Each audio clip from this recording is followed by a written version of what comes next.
Hello नमस्कार, जय हिंद, वंदे मातरम। आप देख रहे हैं जियो न्यूज और हम आपके लिए लेकर आए हैं देश दुनिया की, आपके राज्य शहर की सिलेक्टेड काम की फटाफट बड़ी खबरें। लेकिन उससे पहले यदि आपने हमारे चैनल को सब्सक्राइब नहीं किया है तो चैनल को सब्सक्राइब करके बेल नोटिफिकेशन ऑन करें और इस वीडियो को ज्यादा से ज्यादा लाइक और शेयर करें। बड़ी खबरें देखने से पहले आपके लिए आज का सवाल, किस फल को खाने से आंखों की रोशनी तेज होती है? Option A kiwi, option B केला, ऑप्शन सी अनार और ऑप्शन डी सेब। इस सवाल का जवाब हमें कमेंट करें और आप किस राज्य और शहर की ज्यादा खबरें देखना चाहते हैं हमें कमेंट करके बताएं ताकि हम आपके राज्य शहर की ज्यादा खबरें दिखा सकें। चलिए अब देखते हैं आज की फटाफट बड़ी खबरें। उद्यमियों के लिए सरकार ने शुरू की नई योजना, 25 लाख नौकरियां पैदा होने की है उम्मीद। खबर है कि केंद्र सरकार ने पहली बार अपना खुद का व्यवसाय शुरू करने वाले उद्यमियों के लिए एक नई योजना लाई है, जिससे अगले 5 सालों में 25 लाख नौकरियां पैदा होने की उम्मीद है। ये योजना बजट 2025-26 में पेश की गई थी, जो स्टैंड अप इंडिया योजना का विस्तार है। आपको बता दें कि इसके तहत नया व्यवसाय शुरू करने वालों को 10 लाख रुपए से लेकर 2 करोड़ रुपए तक का लोन मिलेगा, जिससे वे आसानी से बैंक से पैसे ले सकेंगे। और इस योजना का खास मकसद महिलाओं और अनुसूचित जाति जनजाति के लोगों को व्यवसाय शुरू करने में मदद करना है। सरकार चाहती है कि इस योजना से समाज के कमजोर वर्गों को भी आगे बढ़ने का मौका मिले। इसमें मैन्युफैक्चरिंग, सर्विस और खेती से जुड़े हुए व्यवसाय को बढ़ावा दिया जाएगा। नया व्यवसाय शुरू करने वालों को सिर्फ पैसा ही नहीं मिलेगा, बल्कि ट्रेनिंग और जरूरी सलाह भी दी जाएगी ताकि वे अपने व्यवसाय को अच्छे तरीके से चला सके। सरकार ने इस योजना को सफल बनाने के लिए लोन गारंटी की भी सुविधा दी है और इसके लिए national credit guarantee trustee company NCGTC की मदद ली जाएगी। इससे बैंक और अन्य वित्तीय संस्थान बिना किसी जोखिम के आसानी से नए व्यवसाय वालों को लोन दे सकेंगे। सरकार ने कहा है कि इस योजना में स्टैंड अप इंडिया की सीख को भी शामिल किया गया है ताकि नए व्यवसाय करने वालों को बेहतर तरीके से मदद मिल सके। रणबीर इलाहाबादिया को गिरफ्तारी से मिली राहत, सुप्रीम कोर्ट ने फटकार लगाते हुए कहा विकृत मानसिकता। खबर है कि सुप्रीम कोर्ट ने यूट्यूबर रणबीर इलाहाबादिया को समय रैना के शो इंडियाज गॉट टैलेंट में उनकी अभद्र टिप्पणी के लिए फटकार लगाई है। न्यायमूर्ति सूर्यकांत और N कोटेश्वर सिंह की पीठ ने रणबीर के खिलाफ मुंबई, जयपुर और गुवाहाटी समेत अन्य शहरों में दर्ज FIR को एक साथ करने की उनकी याचिका पर सुनवाई करते हुए उनकी गिरफ्तारी पर रोक लगाई। कोर्ट ने रणबीर से जांच में सहयोग करने को कहा है। सुनवाई के दौरान कोर्ट ने निर्देश दिया कि शो के संबंध में अब कोई और प्राथमिकी दर्ज नहीं की जाएगी और रणबीर धमकियों के खिलाफ सुरक्षा के लिए पुलिस से संपर्क करने के लिए स्वतंत्र हैं। इस दौरान कोर्ट ने कहा कि लोकप्रिय होने का मतलब ये नहीं है कि आप किसी भी चीज पर टिप्पणी कर सकते हैं। आप लोगों के माता पिता का अपमान कर रहे हैं, बहन बेटियां शर्मिंदा होंगी, पूरा समाज शर्मिंदा होगा। कोर्ट ने कहा कि उसके दिमाग में बहुत कुछ गंदा है जो उसने कार्यक्रम में उगल दिया। कोर्ट को उसका पक्ष क्यों लेना चाहिए? कोर्ट ने कहा कि यह अश्लीलता नहीं है तो और क्या है। आप अपनी अश्लीलता कभी भी दिखा सकते हैं, नीचता दिखा सकते हैं। यदि आप इस तरह की बातें कहकर सस्ता प्रचार करने की कोशिश कर सकते हैं तो हो सकता है कि अन्य लोग भी धमकियां देकर सस्ता प्रचार पाना चाहें। कोर्ट ने कहा कि रणबीर को शर्म आनी चाहिए कि उसने अपने माता पिता के साथ क्या किया है। पीठ ने कहा कि हम सभी यह भी जानते हैं कि उसने कहां से नकल की है। हम हाथी दांत के टावर में नहीं बैठे हैं। हम जानते हैं कि उसने इसे ऑस्ट्रेलियाई शो ट्रूथ ऑन ड्रिंक्स से सीखा है। कोर्ट ने कहा कि इससे रणबीर की विकृत मानसिकता का पता चलता है। इंडिया AI मिशन में मिलने वाले GPU की गुणवत्ता पर भारतीय स्टार्टअप्स ने उठाए सवाल। भारतीय स्टार्टअप्स ने इंडिया AI मिशन के तहत दिए जा रहे GPU की गुणवत्ता पर चिंता जताई है। कुछ कंपनियों का कहना है कि इनमें से कुछ हार्डवेयर अब उत्पादन में नहीं है और निर्माताओं ने इन्हें एंड ऑफ लाइफ यानी EOL घोषित कर दिया है। इकोनॉमिक टाइम्स के मुताबिक कुछ क्लाउड सेवा प्रदाता एनवीडिया के पुराने A100 GPU दे रहे हैं, जिन्हें फरवरी 2024 में ही बंद कर दिया गया था। मिशन ने 18,693 इकाइयों में 176 A100 GPU सूचीबद्ध किए हैं। आपको बता दें कि एनवीडिया A100 GPU को बंद कर जाने का मतलब है कि अब इन्हें सॉफ्टवेयर अपडेट या तकनीकी सहायता नहीं मिलेगी। इससे इनके लंबे उपयोग पर सवाल उठ रहे हैं, खास करके AI से जुड़े हुए महत्वपूर्ण कामों के लिए। हालांकि कुछ विशेषज्ञों का कहना है कि EOL होने के बावजूद ये GPU अभी भी उपयोगी हो सकते हैं। AI प्रोसेसिंग के लिए हमेशा नए हार्डवेयर की जरूरत नहीं होती, लेकिन तकनीकी समस्याओं की स्थिति में इन्हें ठीक करना मुश्किल हो सकता है। महाकुंभ के बीच CPCB रिपोर्ट से झटका, संगम के पानी को दूषित बताया। खबर है कि उत्तर प्रदेश के प्रयागराज में चल रहे महाकुंभ के बीच केंद्रीय प्रदूषण नियंत्रण बोर्ड यानी CPCB की एक रिपोर्ट से हड़कंप मच गया है। राष्ट्रीय हरित अधिकरण एनजीटी को सौंपी गई रिपोर्ट में बताया गया है कि त्रिवेणी संगम का पानी सीवेज से भी ज्यादा प्रदूषित और खतरनाक है। सीपीसीबी की रिपोर्ट के मुताबिक अपशिष्ट जल संदूषण के सूचक फेकल कोलीफॉर्म नाम का बैक्टीरिया स्वीकार्य सीमा 1 मिलीलीटर पानी में 100 है, लेकिन यह 2500 तक पाया गया है। बता दें कि फेकल कोलीफॉर्म एक तरह का बैक्टीरिया होता है जो मानव और पशु मल से निकलने वाले रोगाणु हैं। सामान्य स्थिति में 1 मिलीलीटर पानी में 100 बैक्टीरिया होने चाहिए। ऐसा पानी इस्तेमाल करना शरीर के लिए घातक हो सकता है, जिससे कई बीमारियों का खतरा है। वहीं सीपीसीबी ने बताया है कि उसकी टीम ने 9 से 21 जनवरी के बीच प्रयागराज के कुल 73 अलग अलग जगहों से पानी के नमूनों को इकट्ठा किया था और जांच के लिए भेजा था। इस दौरान 6 पैमानों पर गंगा यमुना के पानी की जांच की गई और इसमें पानी में पीएच स्तर यानी अम्लीय और क्षारीय स्तर, faecal coliform, biochemical oxygen demand, chemical oxygen demand और डिसॉल्व ऑक्सीजन शामिल है। इसमें फेकल कोलीफॉर्म बैक्टीरिया की मात्रा मानक से अधिक पाई गई है। राहुल गांधी ने मुख्य चुनाव आयुक्त की नियुक्ति को लेकर आपत्ति पत्र किया साझा। जान लीजिए क्या कहा। खबर है कि लोकसभा में नेता प्रतिपक्ष राहुल गांधी ने मुख्य चुनाव आयुक्त सीईसी ज्ञानेश कुमार की नियुक्ति को लेकर अपना आपत्ति पत्र साझा किया है। उन्होंने एक्स पर आपत्ति पत्र साझा करके लिखा कि अगले चुनाव आयुक्त का चयन करने वाली समिति की बैठक के दौरान मैंने प्रधानमंत्री और गृह मंत्री को एक असहमति पत्र प्रस्तुत किया है। इसमें कहा गया था कि कार्यकारी हस्तक्षेप से मुक्त एक स्वतंत्र चुनाव आयोग का सबसे बुनियादी पहलू आयुक्त और मुख्य चुनाव आयुक्त को चुनने की प्रक्रिया है। राहुल ने आगे लिखा कि सुप्रीम कोर्ट के आदेश का उल्लंघन करके और भारत के मुख्य न्यायाधीश को समिति से हटाकर मोदी सरकार ने हमारी चुनावी प्रक्रिया की अखंडता पर करोड़ों मतदाताओं की चिंताओं को बढ़ा दिया है। विपक्ष के नेता के रूप में यह मेरा कर्तव्य है कि मैं बाबा साहेब अम्बेडकर और हमारे राष्ट्र के संस्थापक नेताओं के आदर्शों को कायम रखूं और सरकार को जवाबदेह ठहराऊं। उन्होंने सीईसी की नियुक्ति करने के फैसले को अपमानजनक बताया है। राहुल गांधी ने आगे लिखा कि प्रधानमंत्री और गृह मंत्री द्वारा नए मुख्य चुनाव आयुक्त का चयन करने का आधी रात को निर्णय लेना अपमानजनक और अशिष्टतापूर्ण है, जबकि समिति की संरचना और प्रक्रिया को सर्वोच्च न्यायालय में चुनौती दी जा रही है और इस पर 48 घंटे से भी कम समय में सुनवाई होनी है। बता दें कि चयन समिति की बैठक सोमवार देर शाम को हुई थी और इसमें 5 संभावित सीईसी के नाम समिति के सामने रखे गए थे, जिनमें से एक को चुना गया है। टीसीएस के खिलाफ पूर्व कर्मचारियों ने किया मुकदमा, अमेरिकी वीजा नियमों के उल्लंघन का आरोप। खबर है कि टाटा कंसल्टेंसी सर्विसेज यानी टीसीएस के पूर्व कर्मचारी अनिल किनी ने आरोप लगाया कि टीसीएस ने अमेरिकी वीजा नियमों का उल्लंघन किया है। उनका दावा है कि कंपनी ने फ्रंट लाइन कर्मचारियों को मैनेजर बताकर L1A वीजा दिलवाया, जिससे H1B वीजा की शर्तों से बचा जा सके। ये प्रथा 2017 में शुरू हुई, जब वीजा नियम कड़े कर दिए गए थे।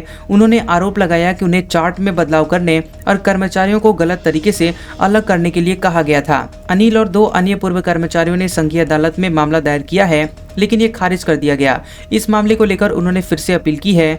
रिपोर्ट के मुताबिक 2019 से 2023 के बीच टीसीएस को 6500 से ज्यादा L1A वीजा मिले, जो अन्य 6 कंपनियों की कुल संख्या से अधिक है। इसके बावजूद टीसीएस ने अमेरिकी ऑपरेशनों में सामान्य से कम मैनेजरों के बारे में सूचना दी, जिससे संदेह बढ़ा।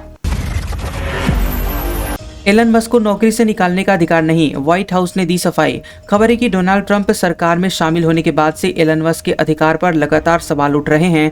मामले पर व्हाइट हाउस ने कहा है कि मस्क DOGE विभाग के कर्मचारी नहीं हैं और उन्हें किसी सरकारी कर्मचारी को नौकरी से निकालने का अधिकार नहीं है। व्हाइट हाउस के अधिकारियों ने कहा है कि मस्क केवल राष्ट्रपति के सलाहकार के रूप में कार्य कर रहे हैं। उनका काम राष्ट्रपति को सलाह देना है और उनके निर्देशों का पालन करना है। व्हाइट हाउस ने अदालत में एक फाइलिंग के जरिए यह भी साफ किया है कि मस्क को किसी भी सरकारी निर्णय पर प्रभाव डालने का अधिकार नहीं है।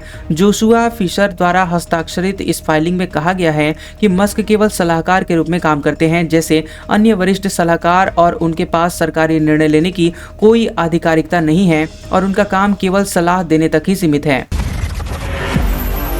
यूट्यूब पर अश्लील सामग्री को लेकर सुप्रीम कोर्ट हुआ नाराज, केंद्र सरकार को नोटिस भेजा। खबर है कि सुप्रीम कोर्ट ने यूट्यूब पर अश्लील सामग्री को लेकर नाराजगी जताई है और सख्ती की वकालत करते हुए केंद्र सरकार को नोटिस भेजा।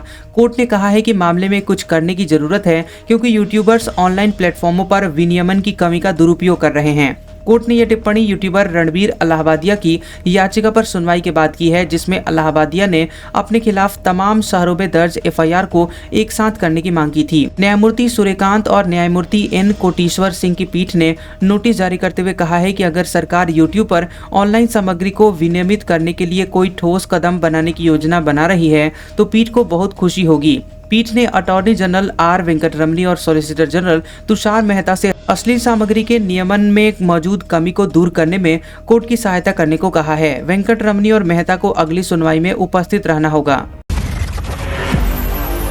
आखिर कैसे हुई हमारी पृथ्वी इतनी रंगीन, नए अध्ययन में हुआ खुलासा। खबर है कि वैज्ञानिकों ने एक नए अध्ययन में खुलासा किया है कि पृथ्वी पर रंगों की शुरुआत लगभग 60 करोड़ साल पहले हुई, जब जीवों ने प्रकाश और अंधेरे को पहचानना शुरू किया। 50 करोड़ साल पहले कुछ जानवरों ने लाल, हरा और नीला देखने की क्षमता विकसित की। इससे उन्हें शिकार और शिकारियों को पहचानने में मदद मिली। धीरे धीरे यह क्षमता विकसित हुई, जिससे जीवन अधिक रंगीन होते गए। ये प्रक्रिया पृथ्वी को रंगीन बनाने में एक महत्वपूर्ण मोड़ थी। अध्ययन के मुताबिक रंग पहले पौधों में विकसित हुए, 30 करोड़ साल पहले रंगीन फल बने और 14 करोड़ साल पहले फूल विकसित हुए। इससे कीड़े और पक्षी आकर्षित हुए, जिससे पारिस्थितिकी तंत्र में बदलाव आया। इसके बाद जानवरों ने भी रंग अपनाने शुरू कर दिए और कुछ ने साथी को आकर्षित करने तो कुछ ने शिकारियों को डराने के लिए चमकीले रंग अपनाए। और डायनासोर के जीवाश्म बताते हैं कि उनके पंख भी रंगीन हो सकते थे। एलन मस्क के डीओजीई ने पकड़ी करीब 400 लाख करोड़ रुपए की गड़बड़ी, पता लगाना असंभव। खबर है कि अमेरिका में अरबपति एलन मस्क के नेतृत्व में बनाए गए सरकारी दक्षता विभाग डीओजीई ने वित्तीय गड़बड़ी का बड़ा मामला पकड़ा है। विभाग ने बताया है कि ट्रेजरी विभाग से लगभग 4,70,000 करोड़ डॉलर के यानी करीब 400 लाख करोड़ रुपए के भुगतान में एक महत्वपूर्ण कोड गायब है, जिससे लेन देन का पता लगाना लगभग असंभव है। डीओजीई के मुताबिक इस लेन देन में ट्रेजरी अकाउंट सिंबल यानी टीएस गायब है, जो एक पहचान कोड है और भुगतान को बजट लाइन आइटम से जोड़ता है। विभाग ने बताया कि इस तरह के कोड के उपयोग को मानव वित्तीय प्रक्रिया के रूप में बताया गया है। डीओजी ने एक्सपर्ट जानकारी देते हुए लिखा है कि संघीय सरकार में 4.7 ट्रिलियन डॉलर के भुगतान के लिए टीएस फील्ड वैकल्पिक था और अक्सर इसे खाली छोड़ दिया जाता था, जिससे पता लगाना असंभव हो जाता था। विभाग ने कहा है कि यह एक आवश्यक फील्ड है जिससे पैसे का लेन देन का पता चलता है और अब इसे अनिवार्य किया गया है। व्लादिमीर पुतिन जरूरत पड़ने पर व्लादिमीर जेलेंस्की से बातचीत को तैयार। खबर है कि रूस की ओर से बयान आया है कि व्लादिमीर पुतिन जरूरत पड़ने पर अपने यूक्रेनी समकक्ष व्लादिमीर जेलेंस्की से बातचीत करने के लिए तैयार हैं। क्रेमलिन के प्रवक्ता दिमित्री पेस्कोव के हवाले से कहा गया है कि पुतिन ने खुद कहा है कि अगर जरूरत हुई तो वे जेलेंस्की से साथ बातचीत करने के लिए तैयार हैं, लेकिन समझौतों के कानूनी आधार पर चर्चा की आवश्यकता है, क्योंकि जेलेंस्की की वैधता पर ही सवाल उठाया जा सकता है। बता दें कि यह टिप्पणी ऐसे समय में आई है जब रूस अमेरिका के शीर्ष राजनयिकों ने यूक्रेन में जारी युद्ध खत्म करने के लिए सऊदी अरब में बातचीत शुरू की है। रियाद की बैठक में रूसी प्रतिनिधिमंडल का प्रतिनिधित्व विदेश मंत्री सर्गेई लावरोव, राष्ट्रपति के सहायक यूरी उशाकोव और रूसी प्रत्यक्ष निवेश कोष के प्रमुख किरिल दिमित्रीव करेंगे। अमेरिका का प्रतिनिधित्व विदेश मंत्री मार्को रूबियो, राष्ट्रीय सुरक्षा सलाहकार माइक वॉल्ज और मध्य पूर्व में डोनाल्ड ट्रंप के विशेष दूत स्टीव विटकॉफ करेंगे। ममता बनर्जी का योगी आदित्यनाथ पर निशाना, कहा महाकुंभ बन गया मृत्यु कुंभ। बता दें कि पश्चिम बंगाल की मुख्यमंत्री ममता बनर्जी ने प्रयागराज में चल रहे महाकुंभ में मची भगदड़ को भीड़ को लेकर कथित कुप्रबंधन पर उत्तर प्रदेश के मुख्यमंत्री योगी आदित्यनाथ को निशाने पर लिया। उन्होंने पश्चिम बंगाल विधानसभा में बजट सत्र को संबोधित करते हुए कहा कि महाकुंभ अब मृत्यु कुंभ बन गया है। मैं महाकुंभ का सम्मान करती हूं और मैं पवित्र गंगा मां का भी सम्मान करती हूं, लेकिन कोई सही योजना नहीं बनाई गई। कितने लोगों को बचाया गया है। मुख्यमंत्री ममता बनर्जी ने बांग्ला भाषा में आगे कहा कि अमीरों और वीआईपी लोगों के लिए 1 लाख रुपए तक में शिविर टेंट लगवाने की व्यवस्था है, लेकिन गरीबों के लिए कुंभ में कोई व्यवस्था नहीं है। उन्होंने कहा कि महाकुंभ में गरीबों के लिए अलग घाट थे और अमीरों के लिए अलग घाट थे। उन्होंने कहा कि कुंभ से शवों को बिना पोस्टमार्टम के ही बंगाल भेज दिया गया। अब परिजन मुआवजे का दावा करेंगे तो उन्हें इनकार कर दिया जाएगा।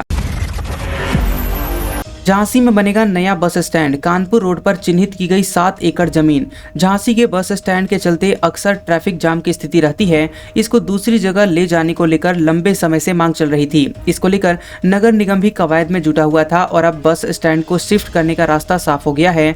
बता दें कि नगर निगम की बैठक में सांसद अनुराग शर्मा ने स्पष्ट कर दिया है कि शासन ने नए बस स्टैंड को मंजूरी दी है। उन्होंने बताया कि ये बस स्टैंड अब झांसी कानपुर हाईवे पर बनाया जाएगा और यहाँ अभी सरकारी बसों के लिए स्टैंड बनाया जाएगा। इसके बाद प्राइवेट बसों के लिए भी बस स्टैंड बना दिया जाएगा। बता दें कि झांसी की पुरानी गल्ला मंडी के पास ही रोडवेज और निजी बसों के लिए बस स्टैंड है और यहाँ से लगभग 100 बसों का संचालन हर दिन होता है। ऐसे में यहाँ हर समय जाम की स्थिति बनी रहती है और कई बार दुर्घटना भी हो जाती है और इसी के चलते लंबे समय से बस स्टैंड को यहाँ से हटाकर किसी दूसरी जगह शिफ्ट करने की मांग आ रही है। लेकिन नए बस स्टैंड के लिए भूमि का निर्धारण नहीं हो पा रहा था, लेकिन अब नए बस स्टैंड का रास्ता साफ हो गया है और यहाँ 7 एकड़ में यहाँ निर्माण बस स्टैंड का कराया जाएगा।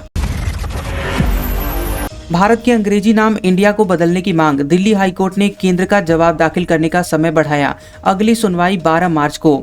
बता दें कि दिल्ली हाईकोर्ट में 17 फरवरी को भारत का अंग्रेजी नाम इंडिया बदलकर भारत या हिंदुस्तान करने की याचिका पर सुनवाई हुई है। जस्टिस सचिन दत्ता ने केंद्र सरकार को याचिका पर जवाब दाखिल करने का समय बढ़ाया है।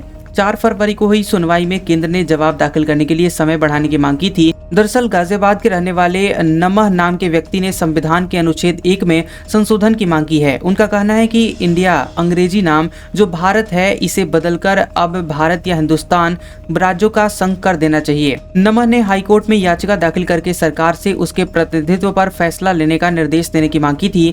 2020 में सुप्रीम कोर्ट ने निर्देश दिया था कि इस याचिका को एक प्रतिनिधित्व के रूप में माना जाए और इसे संबंधित मंत्रालय को पेश किया जाए।